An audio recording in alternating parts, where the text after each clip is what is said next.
So, ladies and gentlemen, thank you so much for being here. We are constantly reminded of the challenges that the unhoused face by the own challenges that we have to face as sheltered human beings. Today is a perfect example of that. Today's panel, this morning's a powerful one for all of us, is Walking their Walk, LGBTQ plus and homelessness. These proud people are resilient in the face of the often tragic dualities of the reality. And so we've got two amazing people here, Neil Bridges and Jaden Alexander. Please welcome them to the stage. Good morning. It's so wonderful to be with you two today. Thank you for, again, sharing this morning with us and your lives with us.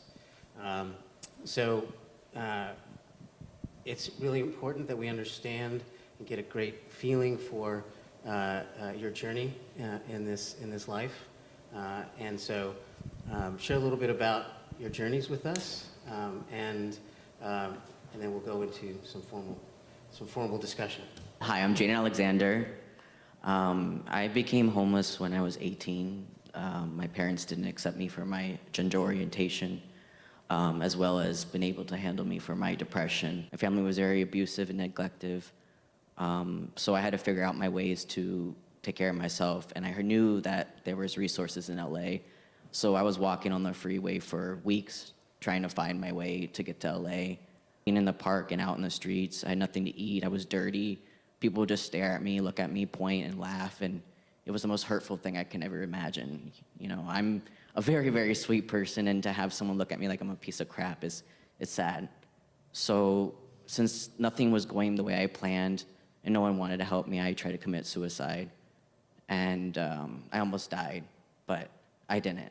I felt God gave me a purpose on this earth for a reason. And so once that happened, I was in a group home, and the group home helped me start off learning about GR and food stamps and basic necessities to survive when you don't have an income. There were services on site, and I feel services on site are very, very important because they help you to stay housed, and So long story short, this man took the effort to help me understand that I'm a good person and I'm meaningful in this life. The one guy took did more than his job and helped me almost like a friend. He sat down with me and did everything. He showed me, okay, Jaden, this is how you open a bank account, X, Y, and Z. Jaden, if you want to go to school, know there's resources for, it's an OSS for if you have a disability, so you can don't feel scared to go to school. Or you don't have any income right now before you get work. You have a disability, depression, do you want to be on benefits, and we'll help you sign up and get you income to be okay. And then that's when I started doing the baby steps, going to school, learning. I took internship to learn how to work, and I told my mentor, I want to help people like me. If I can do it, no matter of all the stuff I've been through, I feel that that's my purpose. And that's when I did. Now I'm doing, I'm in there doing life skills advocate, and I help people that are in housing to learn the basic necessities, clean, cook, open a bank account. And I'm really happy. I've been housed for 10 years, and now I have a job, car, and home. And I feel I do these kind of things because I need people to understand that not everyone that's homeless is a drug addict, is an alcoholic, is been in jail. I'm just homeless because my parents didn't accept who I was. And now being housed, I was able to be the person I want to be. I was able to transition. I'm a transgender, and I'm happy and I'm accepting of myself. And I do these things because I want people to understand. I'm very open about myself, and I don't care if there's judgment, because this is who I am. And I feel like all you guys should understand that. Try to be a friend. Try to understand what they've been through before you judge them on why they're on the streets. My name is Neo. I'm 23.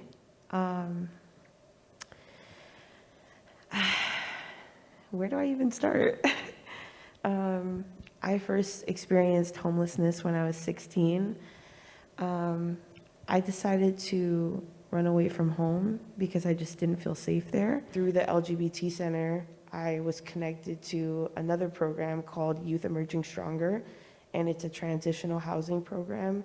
And I stayed there for about 2 years until me and my partner finally moved out together, got our own apartment.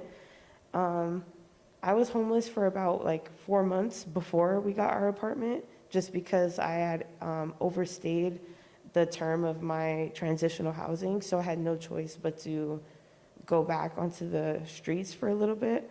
I was like staying in my car, jumping house to house kind of thing, but it didn't last long before we finally found an apartment that we really liked. And I actually found the connection of the apartment company that I live in now through a panel. It was great. Like, they messaged me and was like, Lauren, like, Neo, you're looking for a place? And I was like, yes, I am.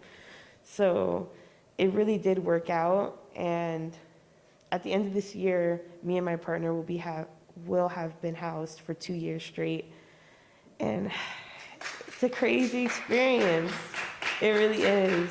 Thank you. It's a crazy experience going from living in a tent to like having your own apartment, my own living room, my own bathroom, my own bedroom. Like, it's rewarding, it's fulfilling. It's sometimes it could be detrimental to my mental health because I'm like, how is this my life? What do I, like, similar to what Jaden said, like, what do I do with myself now? Like, what is my goal now? What is there to do next? What potential can I unlock in myself now that I have the space to do so? It's been a learning journey. It's been a spiritual one. And, you know, I'm still healing from that experience. It was a really long time. Me and my partner, in June, we would have been together for 8 years, and we were homeless for about 6 out of those 8 years. So even with them, it's like we never got to fully experience our relationship together outside of homelessness. So it's like now that we're together and we have our place and it's everything we dreamed of, it's like, I don't even have words to describe it. But I appreciate you guys for having me here and for listening. So, what we've understood and know to be true in our work these many years is, and you both have expressed it in your own ways, is the breakdown of the family unit, right? And it happens in every segment of poverty. It happens in every segment of the sheltered lives, right? And the difference is we have on the other side support systems, resources, on and on and on, that prevent us from falling through and ending up in a very tragic place in lives. So let's dive a little bit deeper, if you can share, because I know it's probably still, and I felt it with you too, Neo, the PTSD is still, and it will always be with you. And that's something we all need to understand. PTSD doesn't mean that you have to serve in battle. We see PTSD on the street all the time. And hearing what these folks have gone through, the trauma there is just as brutal. So, but facing it from your own families, what was that like? It was hard for me because I didn't understand what was wrong with me. Just because I'm different, I'm supposed to be your child, your blood. How can you sit there and watch your child struggle on the streets? I was just a teenager, I didn't understand it. It was really rough, and even getting abused from just being that way. So it was very hard for me, and it's still hard for me to think of nowadays. I still ask myself 10 years later, why? My parents kicked me out when I was 18 on my birthday. My journey of being homeless when I was kicked out was scary. I was left out with my suitcases in my front door, and I didn't know what to do. My parents locked the door and said, "I'm not nothing to do with you." I had a partner at the time, and they helped me, but I felt like a burden, and I know they couldn't help me, and they were the ones that helped me get into a shelter, and my journey became from there for years, from being homeless and traveling and figure out how to survive and find resources. You said when was it when I noticed about myself? Yes. It was young age. I knew I was different. That's when I, wearing boys' clothes and started at a very young age, at 12. I reached out several times. My parents would always just tell me, like, there's nothing I could do for you. That's pretty much it. I reached out several times, but then I kind of stopped because it made myself sick. I kept crying and crying, and this is making me more depressed when I could just, okay, Jane, it's been 10 years now, and it's sad to say, well, let's move on now. So I had to stop myself. Do you have siblings? Yeah, I have one brother. Do you have a relationship with him? No, he says I'm disgusting. As I was living with my parents and them not being accepting, they started noticing different changes about me, knowing that something was off. Your home life changes how you are out of life. I started acting up in school. I was getting beat up and bullied. I was getting Fs in school, and it started from the broken family. My family didn't understand why I was this way. They put me in my first hospitalization. It was like a facility for teens that needed help with mental health, and I was there for about 2 months because my parents said something was wrong with me. My mom put me on psych meds when I was 11 years old because something was very wrong with me.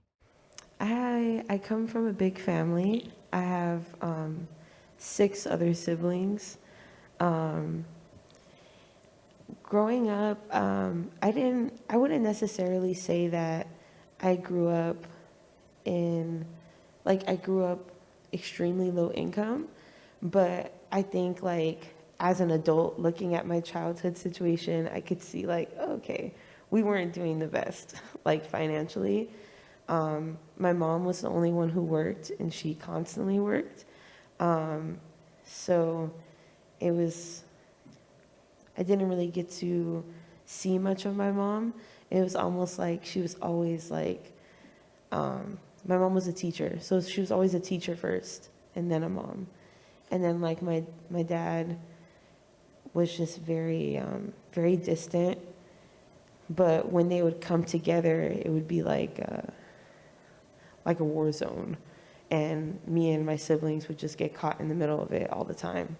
And so it just basically, for me, it got to a point where I was like my friends, my partner, people who were close to me were like, this isn't safe for you. This isn't normal. Because I think like growing up in a domestically violent home, you don't really know that it's not normal. Because kids don't really talk about things like that, like no one's like sitting around talking about like the things that they're experiencing at home. And I think like my parents specifically kind of raised us in a way where it's like, you don't talk about that type of stuff. Like you don't talk about grown folks' business.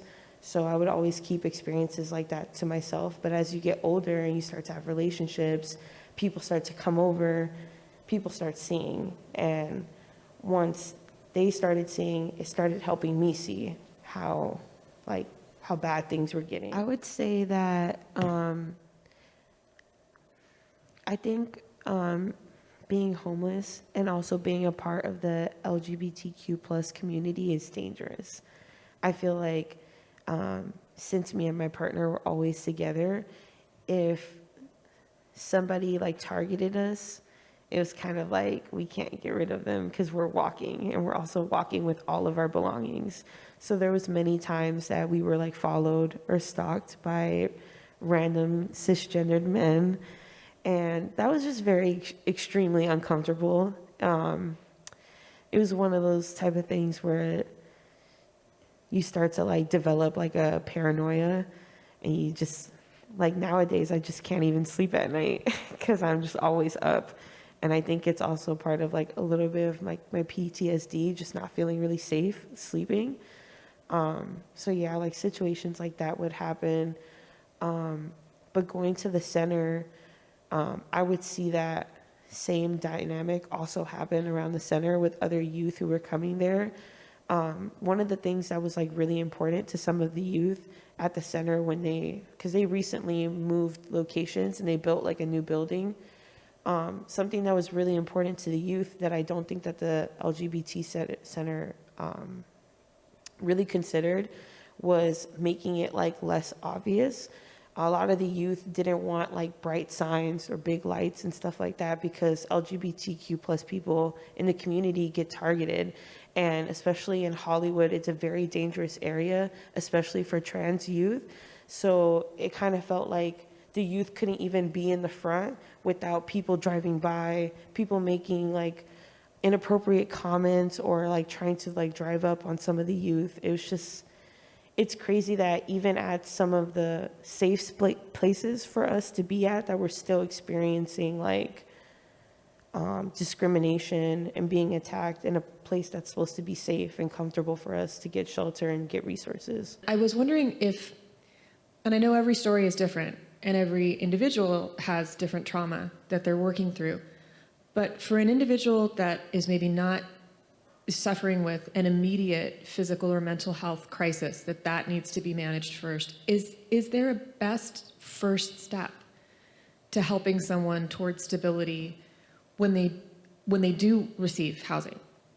When I was housed, like I said, like I didn't understand what I was doing. I just felt lost. And I guess people need to understand that a lot of these individuals that are homeless came from either a broken family, maybe no education.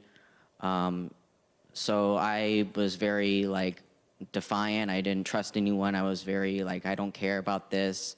And I almost gave up my housing again because, like I said, I was isolating and wanted to hurt myself again. And no one really understood. So we had services on my apartment complex, which was called Empowerment Work. So these were individuals that help people get into work, help people connect to mental health services. And so once I had all that connection with mental health, that's the main thing. You have to be mentally okay before you can start anywhere. Because I was a hot mess, like, I was so different. But you got to understand, you've been in so many traumatic situations through a short period of life. So once I got connected to mental health services, and then I worked with the Empowerment Works team to help me with trying to find school and then work. It was baby steps. I had to go by little, and it was nice because they set like a paper thing of goals. Hey, let's set this baby goal first, and then let's go to the next goal, and then let's go to the next goal. And it's funny, the guy that's been helping me, and he still helped me today, even though I'm doing well on my housing and better, he tells me, he goes, Jaden, I am so proud of you. And, that is something that I just want to hear. I'm sorry. Because everyone looks down upon me and says I'm stupid and I'm worthless. And this man took an extra step, not just to be a social service person, but to be a friend. And to now this day, I'm proud of myself, and I'm proud that this man took the time to make me understand what kind of person I am today. And so I feel that services are super important because I have nobody. I had no family, no friends. You come to a place you don't know anybody. How are you going to survive? You need that support system. I think I'm also going to piggyback off of what Jaden said. I think mental health comes first.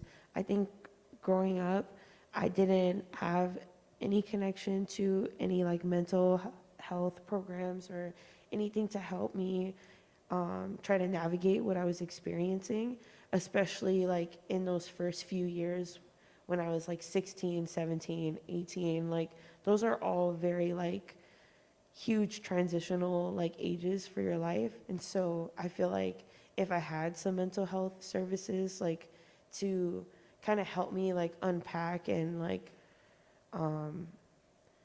grieve like the things I was experiencing, that I would have been ready for housing a lot sooner, or maybe at least ready to try to figure out what next steps to take.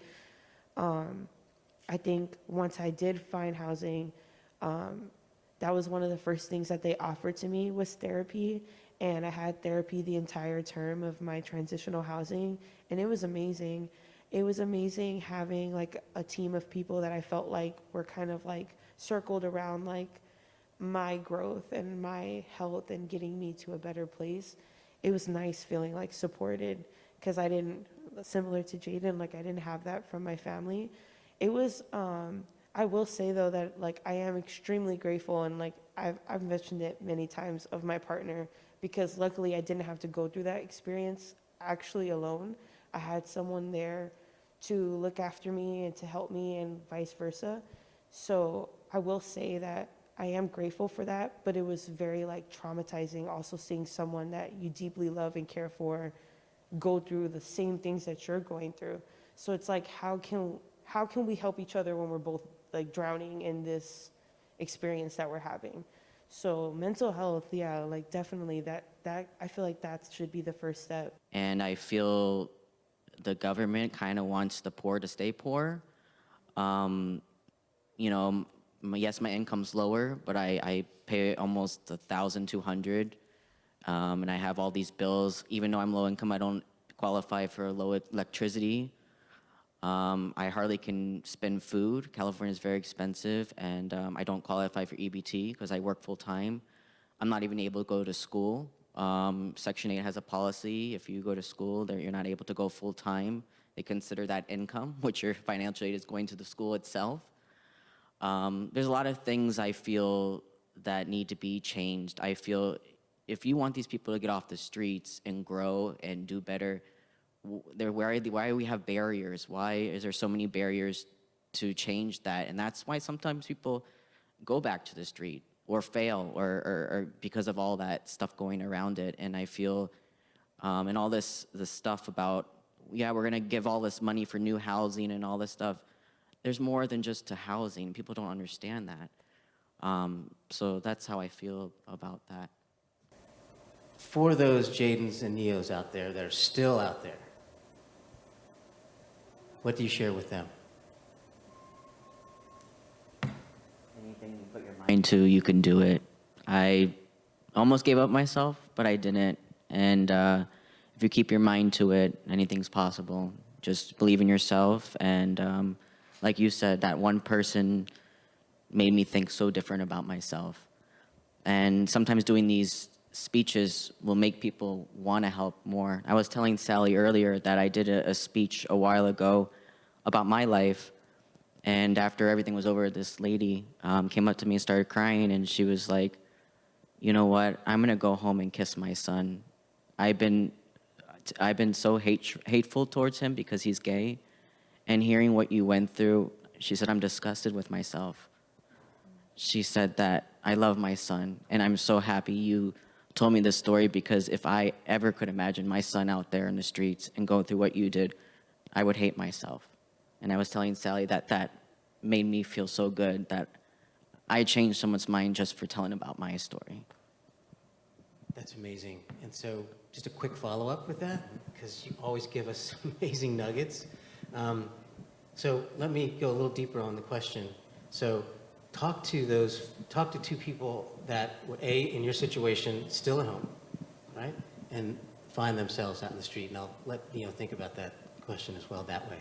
Oh, I don't really understand. So somebody who was, thinking about leaving home and because of their confronting their family, the conversation you would have with them, and then somebody who found themselves homeless. So looking at both those different dichotomies, is there any added wisdom that you would, or added input that you would give to to those two individuals?